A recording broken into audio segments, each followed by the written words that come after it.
Bizerte. Ce nom, oublié par l'histoire, n'évoque rien aux jeunes générations. Cette ville a pourtant vu s'écrire, en 1961, une page de gloire de l'armée française.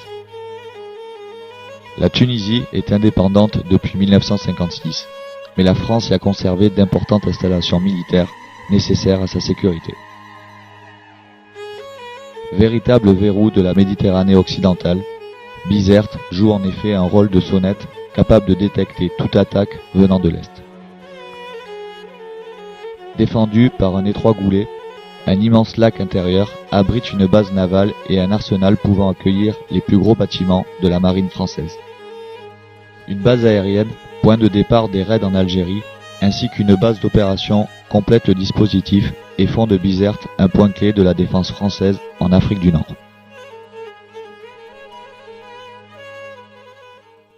La guerre fait rage en Algérie depuis 1954. Le gouvernement tunisien, qui soutient tacitement la rébellion, réclame l'évacuation de Bizerte. En juin 1961, des travaux d'allongement de la piste d'atterrissage servent de prétexte au président Bourguiba pour se lancer dans un véritable bras de fer contre la France. Un mur, puis des tranchées et des postes de combat sont construits pour encercler la base. Dans le même temps, des milliers de volontaires affluent sur Bizerte et l'armée tunisienne se déploie autour des emprises françaises. À partir du 17 juillet, les postes de combat sont occupés, les installations françaises isolées, et un ultimatum pour l'évacuation de la base est lancé au 19 juillet. La menace est imminente et le conflit inévitable. Depuis le 14 juillet, une force d'intervention armée par les 2e et 3e RPIMA, le 3e REI et le 8e RH est constituée en Algérie.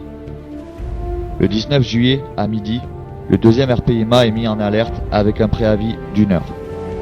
Il embarque pour Bizerte à 15 heures. L'opération Charrue courte est déclenchée. La mise en place est prévue par saut ou par posée d'assaut en 2 vagues. 14 Nord-Atlas décollent de Blida et 10 autres appareils suivent à 30 minutes en partant d'Oran. Une demi-heure après le décollage, le saut est décidé au vu de la situation tactique et les paras s'équipent en vol. Cette opération, baptisée Bulldog, se déroulera sous la couverture des corsaires de l'aéronavale. À 18h15, par un vent de 6 mètres secondes, 8 Nord-Atlas larguent sur la base aérienne de Bizerte en un seul passage 272 parachutistes. Dès la sortie de l'avion, les hommes des 2e et 3e compagnies sont pris à partie par des tirs tunisiens. La réarticulation s'effectue en 15 minutes. Le saut a fait 9 blessés, dont 2 graves. Les compagnies sécurisent immédiatement la piste, et à 18h35, les 6 derniers Nord de la première vague se posent sous les tirs de l'artillerie tunisienne. La 1re et la 4e compagnie se déploient sous une pluie de balles et d'obus. 2 avions sont touchés au sol, et l'autorisation de riposte aérienne est donnée. Les corsaires neutralisent aussitôt les pièces d'artillerie ennemies, et les 4 compagnies du 2 sécurisent les abords de la base. À 19h, les 10 Nord-Atlas de la 2e vague se posent sans encombre avec la compagnie d'appui et la compagnie portée. Le régiment se réarticule, et à 20h, la base est complètement sécurisée. Durant la nuit, les troupes tunisiennes font mouvement.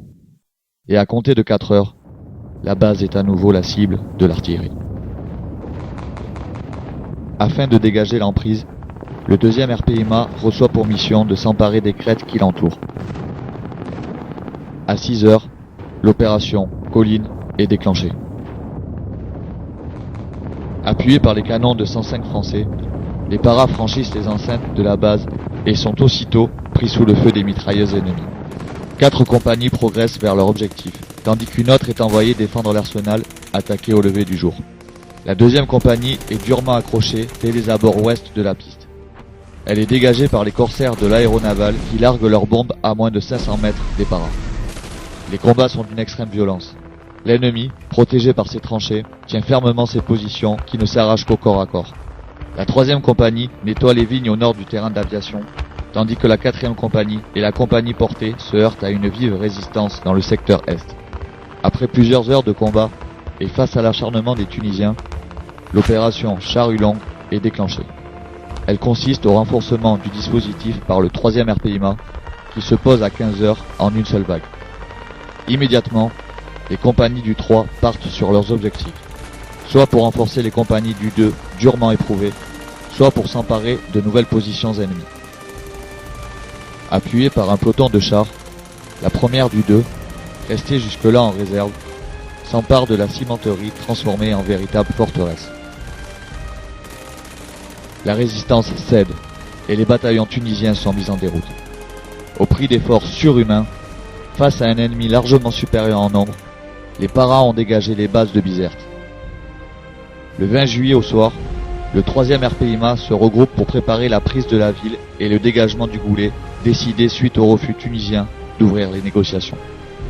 Cette opération se déroulera sans appui aérien ni d'artillerie pour éviter tout dommage collatéral. Pour briser la ligne de résistance ennemie, le sous-groupement du 3e RPIMA débouche le 21 juillet à 10 heures, tandis que les compagnies du 2 débordent par le sud. À l'approche des portes de Bizerte, les unités sont violemment prises à partie. Appuyées par les blindés du 8e RIA, la progression est difficile et les positions doivent être nettoyées une à une, l'armée tunisienne ayant reçu ordre de tenir à n'importe quel prix. Dans ce déluge de feu, les compagnies sont durement éprouvées. Face à un ennemi déterminé et solidement accroché au terrain, elles déplorent rapidement des pertes et de nombreux blessés. Vers midi, les premiers éléments du 3e REI sont aérotransportés sur la base aérienne. Les compagnies du 2 et du 3, libérées de la protection des installations, s'élancent aussitôt dans la mêlée pour renforcer les unités au combat et déborder le dispositif par le nord. S'engage alors une course effrénée pour coiffer les objectifs assignés et empêcher les Tunisiens de se retrancher dans les casernes. Les portes de la ville sont franchies en début d'après-midi et un combat acharné se dispute dans Bizerte pour exploiter l'avantage jusqu'au port. Les groupes progressent rue par rue, maison par maison, au prix de lourdes pertes. De l'autre côté du Goulet, les combats sont d'une égale violence.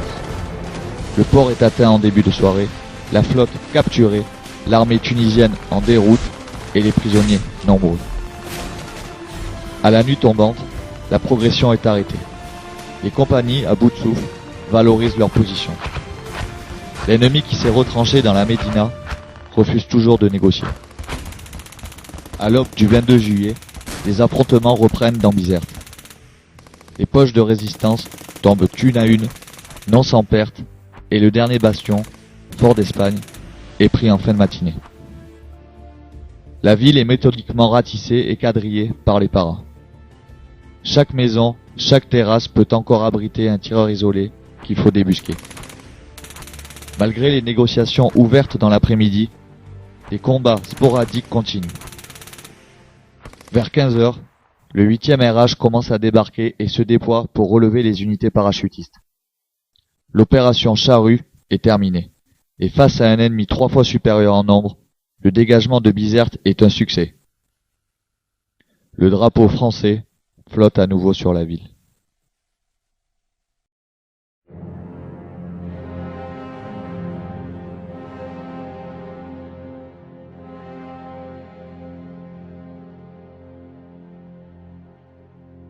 Dans Bizerte, dévasté, le dispositif français s'organise. Si le cessez-le-feu est effectif à partir du 23 juillet, la situation demeure tendue et tout peut à nouveau s'embraser. Des barrages sont dressés à chaque carrefour et les parachutistes participent au contrôle de la ville.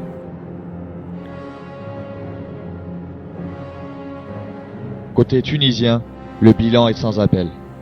Plus de 700 morts, autant de blessés et de prisonniers, des dizaines de canons, des centaines d'armes prises.